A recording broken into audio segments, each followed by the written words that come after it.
The crystal wine glasses clinked as Elizabeth Montgomery raised a toast, her perfectly manicured hands steady despite her third glass of Bordeaux. "To family success," she announced, her eyes fixing on me with barely concealed disdain. While most of the family cheered, I sat quietly at the massive dining table, watching my mother-in-law perform for her usual Sunday dinner audience. My husband, James, shifted uncomfortably beside me but remained silent. He never did have the courage to stand up to his mother. "Such a shame about your little boutique, Christine," Elizabeth continued, false sympathy dripping from every word. "I warned James that retail was such a risky business. Not everyone is cut out for the corporate world. My name is Christine Chen, and at 34, I was watching my mother-in-law celebrate what she thought was my financial ruin. After 2 years of her careful sabotage, she believed she had finally succeeded in proving I wasn't worthy of her precious son, or the Montgomery family name. These things happen," I said mildly, taking a small sip of wine. "Business is unpredictable." Elizabeth's smile widened. She loved it when I played the defeated daughter-in-law. "Of course, dear. Not everyone can build something lasting like Montgomery Cosmetics. 30 years of success doesn't come easily." I thought about the documents sitting in my home office, signed and ready for tomorrow morning's board meeting. Elizabeth had no idea that while she'd been busy destroying my small chain of boutiques, I had been orchestrating the biggest business coup in her company's history. "Mom," James tried weakly. "Maybe we should talk about something else." "Why?" Elizabeth cut him off sharply. "We need to discuss your future, James. Now that Christine's financial situation has changed, perhaps it's time to consider other options." I knew exactly what she meant by other options. Victoria Pierce, the recently divorced daughter of Elizabeth's best friend, had been hovering around James for months, thanks to Elizabeth's not-so-subtle encouragement. My phone buzzed quietly under the table. A message from Marcus, my lawyer. "Everything's set for tomorrow. Board votes confirmed."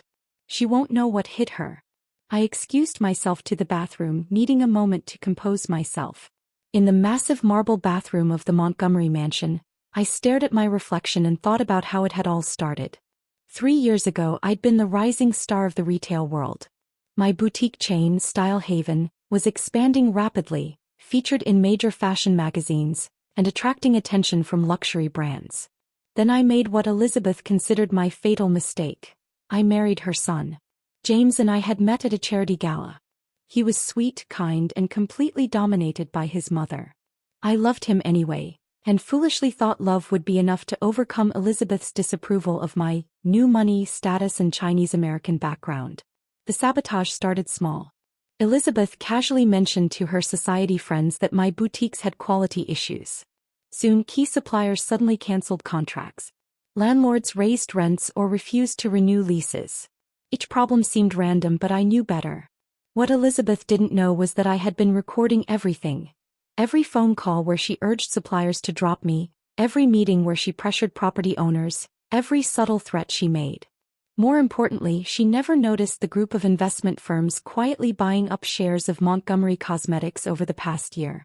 Why would she? They all appeared independent with no connection to me.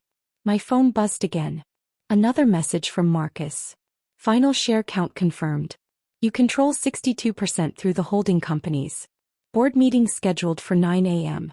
I returned to the dining room just as Elizabeth launched into yet another story about her business brilliance. "It's all about connections, really," she said smugly. "The right people, the right background. You understand, don't you, Christine?" "Perfectly," I replied, thinking of the connections I'd made while building my case. The suppliers who'd provided documentation, the property owners who'd recorded her threats, the executives at her own company who were sick of her outdated leadership. James touched my hand under the table, a small gesture of support he only dared when his mother wasn't looking. He had no idea what was coming. I had kept him in the dark, both to protect him and to ensure his shock tomorrow would be genuine. "More wine, Christine?" Elizabeth offered sweetly, her smile sharp. "Drown your sorrows." "No thank you," I said. "I have an early meeting tomorrow." She couldn't resist. "Oh, still trying to save your little shops? Sometimes it's better to admit defeat gracefully." I thought about the nights I'd cried in private, the painstaking work it took to turn her own tactics against her. "Actually," I said, meeting her gaze, It's a corporate consulting meeting. I've been exploring new opportunities. Her smile turned condescending. How nice. Perhaps something more appropriate to your skills. Retail sales, perhaps. James started to object, but I squeezed his hand under the table. Let her think she's won. Tomorrow is soon enough. As dinner wound down, Elizabeth pulled James aside. Loud enough for me to hear, she whispered. Victoria is looking lovely since her return. You remember how close you two were in college? Sometimes first choices aren't the best choices, darling. I gathered my things, pretending not to hear. Elizabeth Montgomery had spent 3 years trying to destroy me. She thought she'd succeeded. In less than 12 hours she would learn how wrong she was. Christine, she called as we were leaving. Don't be a stranger. Just because things didn't work out with your business doesn't mean you're not still family, in a way. I turned back, unable to resist one hint. Thank you, Elizabeth. You've taught me so much about business. About how to acquire things people don't want to let go of. About patience. Tomorrow should be interesting. Her frown was fleeting, but I was already walking away. In the car, James apologized again. I don't know why she's like this. I should have said something. It's fine, I assured him softly. Everything's going to change very soon. What do you mean? He asked. I patted his hand. Just be ready for tomorrow's news. And remember, I love you. That night I reviewed everything one final time. The evidence of Elizabeth's sabotage. The shareholding documents proving my controlling interest. The board votes already secured. My phone lit up with one last message from Marcus. All systems go. Elizabeth won't know what hit her. I smiled, thinking of her smug toast to family success. Tomorrow I would redefine exactly what that meant. At 8:45 the next morning, the Montgomery Cosmetics boardroom felt different as I took my seat at the head of the table, Elizabeth's usual chair. Through the floor-to-ceiling windows, I saw her striding toward the building with her usual air of entitlement. Are you sure about this? Marcus asked quietly, arranging the documents. Once we start, there's no going back. I nodded. She chose this path, Marcus. She just didn't expect anyone to fight back. Elizabeth swept into the room at exactly 9 a.m., faltering slightly when she saw me. Christine, what are you doing here? Her eyes narrowed as she noticed me in her seat. That's my place, I said calmly as the other board members filed in. Please take any other seat. We have a lot to discuss. This is ridiculous, she snapped, remaining standing. I'm the CEO of this company. I don't know what game you're playing. Actually, Marcus interrupted smoothly, as of this morning Miss Chen is the majority shareholder of Montgomery Cosmetics, controlling 62% of the voting shares through various investment vehicles. This emergency board meeting has been called to address the leadership transition. Color drained from Elizabeth's face. That's impossible. I would know if someone was buying up shares. Would you? I asked, opening the folder in front of me. You were so busy trying to destroy my business you never noticed who was buying into yours. The other board members watched with barely concealed interest. Many of them bore their own marks from Elizabeth's tyrannical leadership and discriminatory practices. This is absurd, Elizabeth sputtered. The boardroom door opened and James walked in. I'd called him early that morning and finally explained everything. He looked pale but determined. Hello, Mother, he said quietly, taking a seat beside me. Elizabeth's face twisted with rage and betrayal. You knew about this? I just found out, James replied. And after hearing everything, the ways you tried to destroy Christine's business, the manipulation, I fully support her taking control.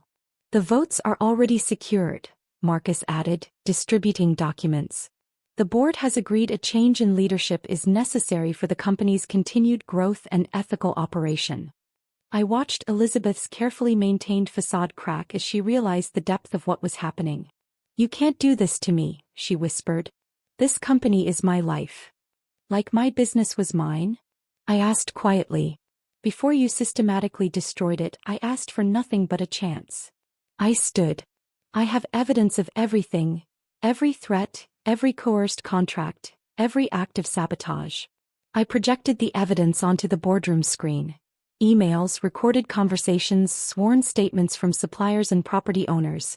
3 years of careful documentation of her campaign against me.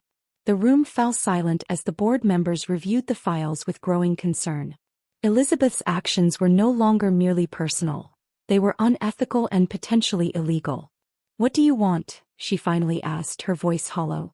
"I want what I've earned," I replied. "Control of this company. A chance to modernize it, expand it, make it better than it ever was under your leadership. And I want you to understand what it feels like to have everything taken away by someone you underestimated." Marcus began handing out severance agreements. "You can exit gracefully," I told Elizabeth. "Keep your social standing, your country club memberships, your place in society. Or you can fight and I will release everything I have to the press. The choice is yours." Her hands shook as she read the documents. "You thought of everything, haven't you?" "I learned from the best," I said. "You taught me that patience and careful planning win the day. Sometimes you let your opponent think they're winning before you make the final move." The next hour was a blur of signatures and legal formalities. Elizabeth signed every paper put in front of her. Her perfect makeup failed to hide the devastation. By 10:30 she was no longer CEO of Montgomery Cosmetics. As she stood to leave, she turned to James one last time. "You planned this all along," she said bitterly. "You married me to get to her." "No, Mother," James answered, shaking his head. "I married her because I loved her. You're the one who turned it into a war and you lost." After Elizabeth left, the board quickly approved the transition plan we had prepared. By noon I was officially the CEO of Montgomery Cosmetics with a clear mandate: modernize and expand. That evening James and I sat in our home office, still processing the morning's events. "I wish you'd told me sooner," he said quietly. "I needed to protect you," I explained. "And I needed your reaction to be genuine. Your mother had to believe you knew nothing." He nodded slowly. "What happens now?" "Now we rebuild. Both the company and our family, but on different terms." Over the next few months, Montgomery Cosmetics underwent a transformation. We launched new product lines, modernized marketing, and expanded into international markets. The stock price rose. Elizabeth retreated to her country house and emerged only for carefully selected social events, the whispers following her: how her Chinese-American daughter-in-law had outmaneuvered her and proven herself worthy of the Montgomery name. A year later I sat in what had been Elizabeth's office, reviewing quarterly reports. The company was thriving. Market share was growing.